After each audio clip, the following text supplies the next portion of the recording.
ভয়াবহ অগ্নিকাণ্ডে পুরল রাজধানীর মোহাম্মদপুরে সাদেক খান কৃষি মার্কেট। ভোররাতে লাগা আগুন ৬টি ইউনিটের চেষ্টায় নিয়ন্ত্রণে আনে ফায়ার সার্ভিস। এ বিষয়ে সবশেষ খবর জানাতে আমাদের সাথে এই মুহূর্তে যুক্ত আছেন হাসান আল মাহমুদ। হাসান, কিভাবে আগুন লাগলো আর অগ্নিকাণ্ডে ক্ষয়ক্ষতির পরিমাণ কেমন, বিস্তারিত জানাবেন। এ নিয়ে আমরা যেটি এখানে প্রত্যক্ষদর্শীদের খবর অনুযায়ী যেটি জানতে পারছি যে রাত ৩টার দিকে এখানে অগ্নিকাণ্ডের সূত্রপাত হয়। যেহেতু এটি পুরোটা একটি পাইকারি মার্কেট ছিল, সেখানে আলু পটল থেকে শুরু করে কাঁচা যেসব সবজি, আদা রসুন পেঁয়াজ এসব পণ্য কিন্তু এখান থেকে পাইকারি বিক্রি হতো।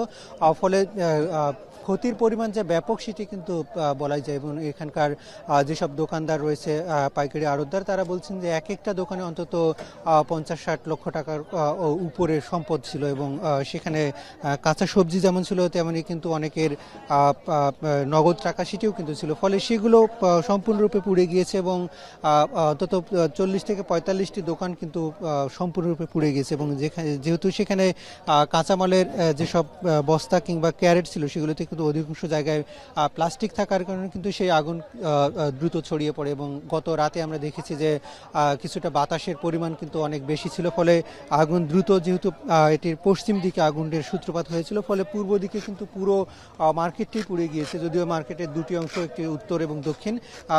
উত্তরের যে দক্ষিণের যে অংশটি সেটি কিন্তু সম্পূর্ণরূপে পুড়ে গিয়েছে এবং সেখানে কাঁচা সবজি যেসব রয়েছে সেগুলো কিন্তু পড়ে রয়েছে। এবং সাধারণ যারা বিক্রেতা ছিলেন, এখানকার ব্যবসায়ী, তারা কিন্তু ব্যাপক ক্ষতিগ্রস্ত হয়েছে। এবং এখানকার যেসব কাঁচা সবজি সেগুলো কিন্তু রাজধানীর বিভিন্ন প্রান্তে যায়, বিশেষ করে মোহাম্মদপুর, ধানমন্ডি সহ এইসব এলাকায় কিন্তু এখানকার কাঁচামালের উপরে কিন্তু এখানকার খুচরা ব্যবসায়ীরা নির্ভরশীল। ফলে সেই সরবরাহের কিন্তু বড় একটা ঘাটতি বা সংকট তৈরি হতে পারে বলে এখানকার সাধারণ মানুষ মনে করছেন। একই সাথে ফায়ার সার্ভিসের আমরা দেখেছি অন্তত ৬টি টিম, এখানে ৬টি ইউনিট কিন্তু যখন আগুন লেগে তারপরে কিন্তু এখানে কাজ করা শুরু করে। এবং এখন পর্যন্ত আগুন সম্পূর্ণরূপে নিয়ন্ত্রণে। তবে কিছু কিছু জায়গায় যেহেতু কাঁচামাল ছিল এবং প্লাস্টিকের ক্যারেটগুলো ছিল, বস্তা ছিল, সেই আগুন কিন্তু থেকে থেকে ধোঁয়া উঠছে, সেগুলো সম্পূর্ণরূপে নির্বাপনের চেষ্টা করছে ফায়ার সার্ভিসের কর্মীরা। এবং সেই চেষ্টা আমরা এখন পর্যন্ত দেখছি অব্যাহত রয়েছে। এবং এখানকার যেসব ভুক্তভোগী ব্যবসায়ী রয়েছেন তারা বলছেন আসলে এই ক্ষতি আসলে পুষে নেওয়া অনেক কঠিন। এবং যেহেতু সেখানে পুরোটা একটি টিন শেড বিল্ডিং ছিল, অর্থাৎ পুরো উপরে টিন এবং নিচে ছোট ছোট করে দোকানে ভাগ করেছিল, সেই দোকানগুলো ক্ষতিগ্রস্ত হয়েছে এবং সম্পূর্ণরূপে কিন্তু পুড়ে গিয়েছে। এবং অনেকের ক্যাশে আসলে বিপুল পরিমাণ টাকা ছিল, সেই টাকাও কিন্তু সম্পূর্ণরূপে পুড়ে গেছে। ফলে সাধারণ বিক্রেতাদের যে ক্ষতি সেটি কিন্তু অনেক বেশি। এবং এখন এই মুহূর্তে পূর্ণ নিয়ন্ত্রণে আছে। তবে কিছুক্ষণ পরে হয়তো ফায়ার সার্ভিসের পক্ষ থেকে আমরা আনুষ্ঠানিক বিবৃতি শুনতে পাবো যে আসলে কী পরিমাণ ক্ষয়ক্ষতি কিংবা কীভাবে অগ্নিকাণ্ডের সূত্রপাত হয়েছে, তখন আমরা আপনাকে জানাতে পারবো। তো এই ছিল আমার কাছে এখান থেকে সবশেষ পরিস্থিতি। আনি হাসান, আপনি বলছিলেন যে এখন পর্যন্ত আসলে ফায়ার সার্ভিস তাদের যে ঘটনা সেটা আসলে বিস্তারিত বলেনি। তো কি বলছে আসলে যারা আসলে ব্যবসায়ীরা আছেন?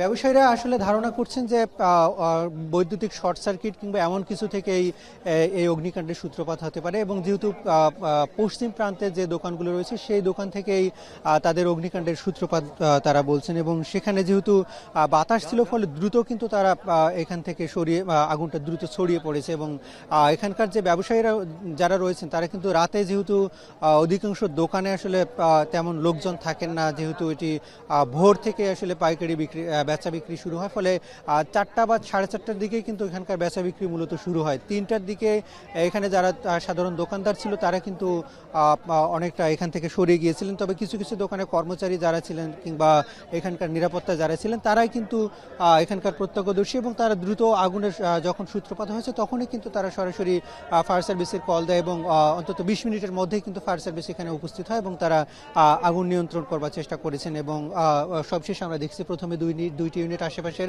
পরবর্তীতে এর আশেপাশে যেসব ফায়ার সার্ভিসের ইউনিট রয়েছে সেখান থেকে অন্তত ৬টি ইউনিট এখানে আগুন নির্বাপনে কাজ করে এবং তারা সম্পূর্ণরূপে চেষ্টা করেছেন। এবং এখানকার যারা সাধারণ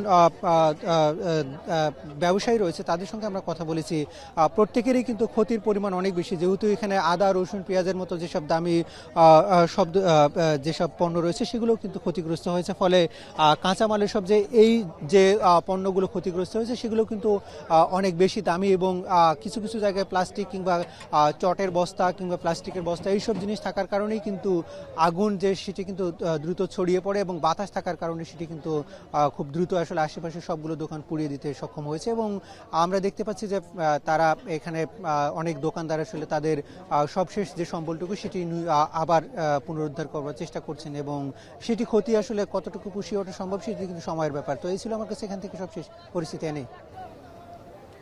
মোহাম্মদপুরে সাদেক খান মার্কেটে লাগা আগুনের ঘটনার বিস্তারিত জানাচ্ছিলেন হাসান আল মাহমুদ।